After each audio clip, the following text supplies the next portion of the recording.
Hi guys, for today's video, mag-aayos tayo ng side. Tignan nyo yung side ko. Yan, ganyan na yung side ko. Ito, hindi ko natatanggalin kasi nakadikit na yun. Yan. So, let's go. Ano tayo? So, mag-ano muna tayo. Paralyzer naman na tayo. Jackpot na raw si Tiray sa asawa. Mahiyain daw on cam, umaapaw naman daw ang green flags nito. Sana mahanap ko yung kagaya ng papa ko na tagaluto, tagalaba, tagalinis. Mahanap ko talaga siya. Yun talaga yung asawa ko na hindi lahat ng bako manliloko. Kasabay nga yan, napag-usapan na rin daw ng dalawa ang pagkakaroon ng bundle of joy. At nang tanongin si Tiray kung ilan ang kanilang balak, 7.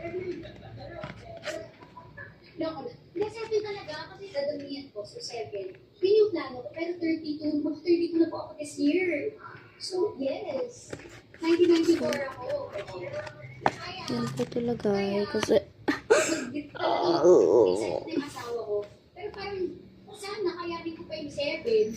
sa ngayon, bukod sa pagbuo ng pamilya, abala si Tiray sa wellness business at ilang projects sa showbiz.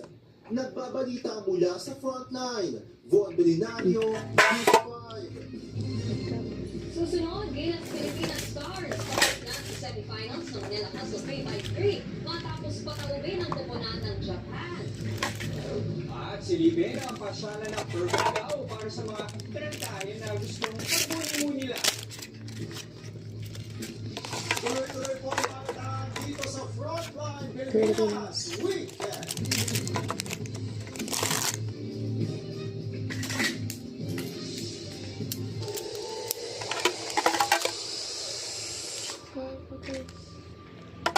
so, balikan ko kayo guys pag naayos ko na yung side dito. Naano ko na yung side dito naman. So, yan, nalagay ko na dito. Kalagay na natin yung mga kailangan ilagay. Ayusin ko pa ito. Yan, kasi ito. Skip natin. Hindi naman sa amin nila umiikot ang kwento ng Pilipinas. Kasi kapag buuan ng bansa, yung binibigyan ng boses, mas totoo, hindi ng Pilipinas. Hindi lang kwento ng nangyari, kundi makatulong din sa mga tao. Para may mga legit na boses na nag-provide ng tamang informasyon at malasakit. Yung balita na pagkatapos mo mapanood o marinig, may bago kang alam at hindi lang basta Lomo cards. kundi yung may sense at may saysay. Okay, lagyan natin. Sumunod tayo mag-chika-chikahan dyan. Sa tao para sa kanya, kung ano nangyari sa Pilipinas. Bilis. Reservation para sa Pilipinas. So, pag hindi ko to natapos na video na to, abangan yung part 2 ko. May ampaw ako dito. May laman to. Hindi ko ubusin yung ampaw. Dalawa yung ampaw. Okay.